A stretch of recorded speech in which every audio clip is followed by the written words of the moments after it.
शिवा जंगल की सैर पर निकला था। तभी उसकी नजर एक पेड़ की ऊंचाई पर चमचमाती किसी चीज पर पड़ी। करीब जाकर देखा तो वो कोई आम चीज नहीं, बल्कि एक चमचमाता हुआ आईफोन था। हैरान परेशान शिवा कुछ पल उसे घूरता रहा, फिर मुस्कुराते हुए सोचता है कि जंगल में भी अब टेक्नोलॉजी आ गई। वो झटपट पेड़ से आईफोन उतारने लगता है। अरे ये कोई साधारण आईफोन नहीं लग रहा, जरूर इसके अंदर कोई रहस्यमयी ताकत छुपी है।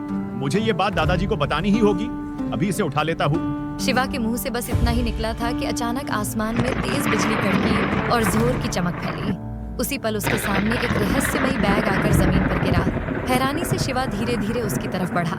जैसे ही उसने बैग को छुआ, एक झटका सा लगा और पलक झपकते ही वो बैग के अंदर समा गया।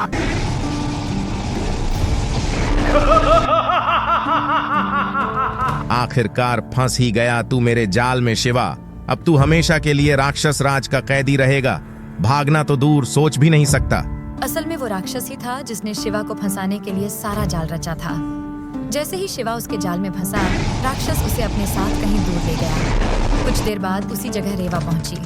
उसकी नजर पेड़ पर रखे आईफोन पर पड़ी तो वो ठिठक गई। उसकी आंखों में चमक आ गई और उसने मुस्कुराते हुए सोचा, वाह, ये तो कमाल का फोन लग रहा है। चलो थोड़ा नजदीक से देखती हूँ। अरे वाह, अब तो पेड़ों पर आईफोन भी उगने लगे क्या? चलो इसे तोड़कर घर ले चलती हूँ, बहुत काम आएगा। अरे बाप रे, ये आईफोन तो मेरे हाथ से गिर गया। अरे नहीं, कोई है, बचाओ बचाओ बचाओ। अब रेवा भी उस रहस्यमयी आईफोन के अंदर कैद हो चुकी थी। समय बीतता गया, चारों ओर सन्नाटा छा गया। कई घंटों बाद वीर, जो दोनों की तलाश में था, जंगल की उसी जगह आ पहुंचा। ये तो वही जगह है। यहीं पे शिवा और रेवा के पैरों के निशान भी हैं, लेकिन अब दोनों कहीं नजर नहीं आ रहे। आखिर गए कहाँ ये लोग? ओ रेवा, ओ शिवा, सुन रहे हो क्या? जवाब दो, तुम लोग कहाँ हो? ऊपर आसमान में उड़ती टुनी चिड़िया वीर को देख रही थी।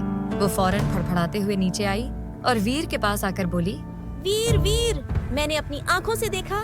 रेवा उस चमकते हुए आईफोन को छूते ही उसके अंदर समा गई। मैं कुछ समझ ही नहीं पाई। सब कुछ एक पल में हुआ। क्या बोला? रेवा आईफोन के अंदर चली गई? कौन सा आईफोन टुनी चिड़िया, तुम मुझे जल्दी बताओ ना। मुझे अभी के अभी देखना है, कहीं देर ना हो जाए।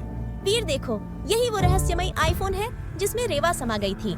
टुनी चिड़िया इतना कहकर हवा में उड़ गई और देखते ही देखते आंखों से ओझल हो गई। वीर ने कांपते हाथों से उस रहस्यमयी आईफोन को उठाया और बोला, रेवा, क्या तुम मुझे सुन सकती हो? उसने फोन को झकझोरा, स्क्रीन को बार बार छुआ, लेकिन कुछ नहीं हुआ। कितनी भी कोशिश की, रेवा बाहर नहीं आई। वीर की आंखों में चिंता साफ झलक रही थी। अरे ये आईफोन तो कुछ अजीब ही लग रहा है। लगता है इसमें कोई जादुई शक्ति छुपा है। अब देर नहीं करनी चाहिए, मुझे इसे जल्दी दादाजी के पास ले जाना होगा। वीर ने आईफोन को सावधानी से उठाया और तेज कदमों से दादाजी की लैब की ओर बढ़ गया। उधर दादाजी अपने लैब में कुछ खास प्रयोगों में व्यस्त थे। तरह तरह की मशीनें चल रही थीं और नीली हरी रोशनी चारों तरफ फैली हुई थी। तभी वीर हांफता हुआ अंदर आया और बिना कुछ कहे आईफोन दादाजी के सामने रख दिया। दादाजी ने चश्मा ठीक करते हुए उस फोन को गौर से देखा और बोले, अरे वीर बेटा, ये क्या किया तुमने? यूं आईफोन मेरे सामने पटक दिया जैसे कोई पुराना खिलौना हो। नहीं दादाजी, बात बहुत गंभीर है। ये कोई आम आईफोन नहीं है। इसके अंदर रेवा फंस चुकी है। आप ही उसे बाहर निकाल सकते हैं। प्लीज कुछ कीजिए, इससे पहले कि बहुत देर हो जाए।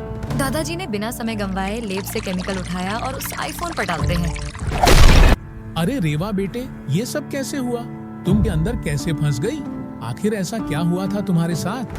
दादाजी, उस पेड़ पर एक अजीब सा मायावी आईफोन था। मुझे शक है कि शिवा किसी बड़ी मुसीबत में है। वहाँ जमीन पर उसके पैरों के निशान भी साफ दिखाई दे रहे थे। मुझे हर हाल में शिवा की जान बचानी होगी। मैं अभी जाता हूँ। रेवा, तुम भी मेरे पीछे जल्दी आना। हमें एक साथ ये मिशन पूरा करना है। तो दोस्तों, क्या वीर समय रहते शिवा को बचा पाएगा या सामने आएगा कोई नया खतरा?